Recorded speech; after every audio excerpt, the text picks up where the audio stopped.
Hello, my name is Sid and welcome to this in-depth video showcase of the SRC 1.0. Yeah, hopefully I'll get this time. I've actually tried to record this sometimes before. One time. But you know. So I'll go over the basics. I'll show how the SRC 1.0 work, how to work it out. I'll show the redstonery, how that work, and I'll try to keep it steady and understandable and quick. So let's just load in another image here, which these are totally unique and individual. So this button acts as paint, select the tile or remove it. And the selected tile is, you can find out which one it is by kind of following the two up to where they meet, which will be this one. And with your eyes, it's pretty simple. They can go any direction. It takes some time to shift, but that doesn't matter. It's all a part of the plan. Yeah, so let's quickly head in here and go. This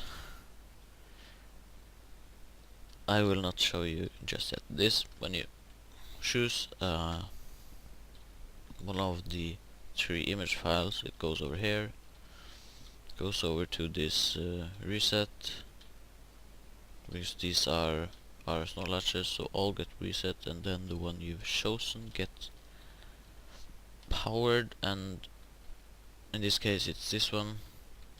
It will stay like that. Yeah. And they also give out one signal back to show which one is selected. This is them color codes. I don't need them, but you can look at them if you want. This is the minuscule planning model of the SRC 1.0. It's for me to kind of know how I was going to set her up. It became a little bit bigger than thought. Yeah. So now I'll show you this red part, which is interesting. This is the XY piston XY selection system or something. Yeah, let's call it that. This is the selection system, the red part, together with the blue part. So when you press one of the directions, it will either go into front or back to either of these two. This is the Y and this is the X. So the Y is actually 18 blocks around, because you can't make a square with 9 blocks.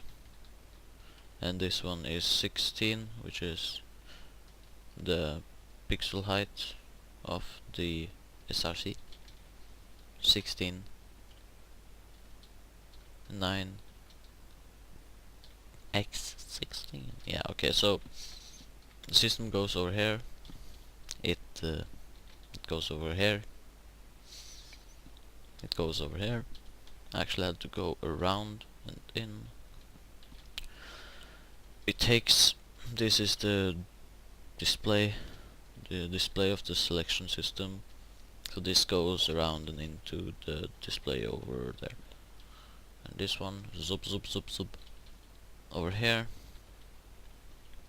which triggers these, all these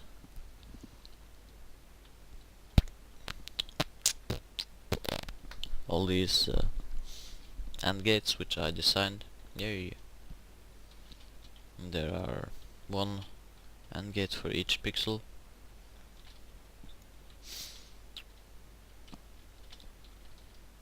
Yoo-hoo.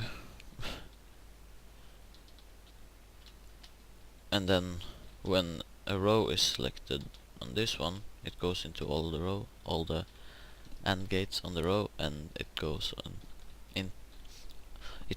to all the AND gates on this row, the X, Y row, the X row, the Y row, yeah,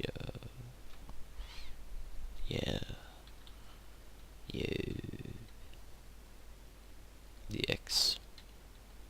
Okay, goes to all those, and because this one is off and the one under there is off, this one is on, goes, powers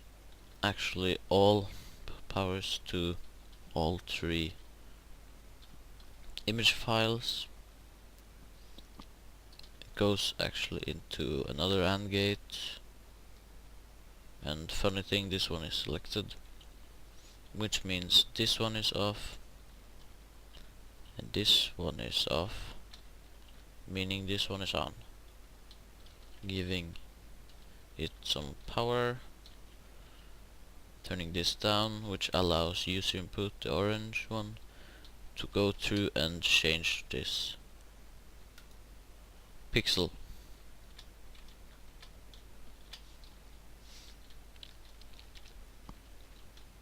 Yeah. Okay. The light green is the load image. So with this selection of the image, it also goes into the load over here. And funny thing, the one farthest down, which is where the signal comes in first, had to be retracted last, which means this row had to be retracted first before any of these, which caused some delay, but it looks cool like heck. This is pretty simple for the image files, green. One to each of the buses, which corresponds to a pixel.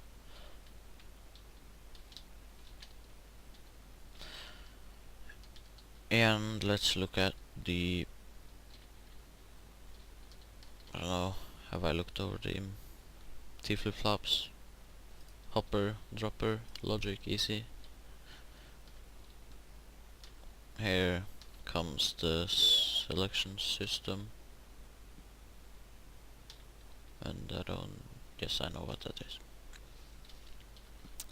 It goes into here, into these, and busts away.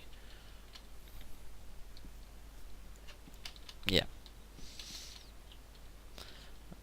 This was actually a temporary memory file, a one-take piston, kinda like this one. If you see, it goes on one take piston like this.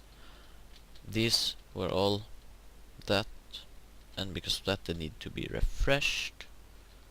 But I found out that, well, I don't need that, it would be easier if I didn't have it. So then I didn't need to refresh, and it causes bud 2 now, so it's no good. These were also one take piston T flip-flops, but they didn't work over distances, which meant I changed them to hopper dropper. Very works, reliable. This is the original line of when I calculated how many blocks I needed between the display and the temporary memory. I was wrong, because the display was over here, and well, that's where the temporary memory was kinda, and I thought I needed this much much space to fit it. I was wrong by a whole image file. And this is the other line. Original line 2 for seeing how up the blue stuff, this one, needed to be to get enough space to all the AND gates and the user input. I was again wrong. I used, calculator. Doesn't work anymore. Guess it works, I just calculated wrong. So in the end I didn't come over this height at all. But the difference from there to there, that's how wrong I was.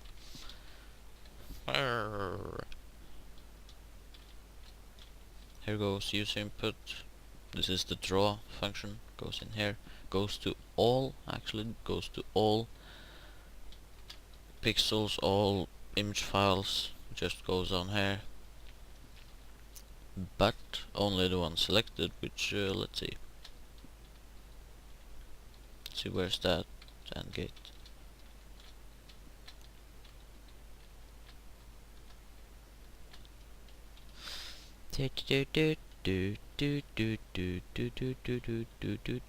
Over here, if you see, that one is down. That means the only pixel of all this that can be changed is that one. Funny, right? Okay. I think I covered the basics.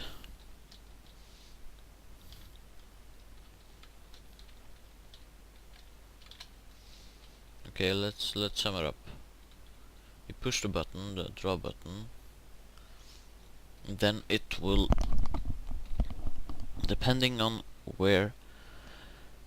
which one of these is active, it's triggered an AND gate, which allows only one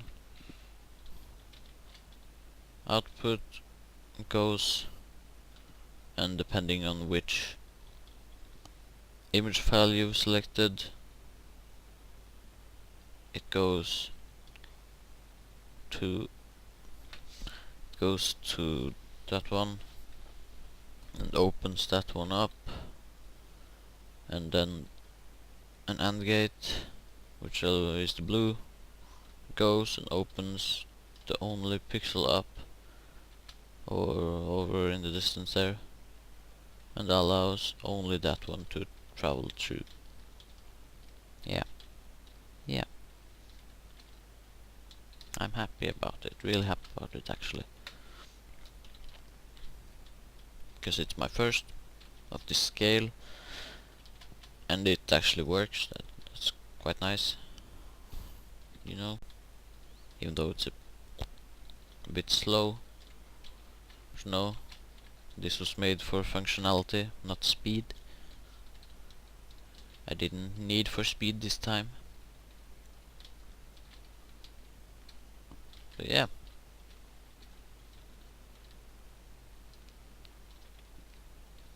Widescreen. Well, you can give it a download, tell me what you think. I like feedback. I really like feedback. Stuff like that. So, thank you for watching, and until next time, take care.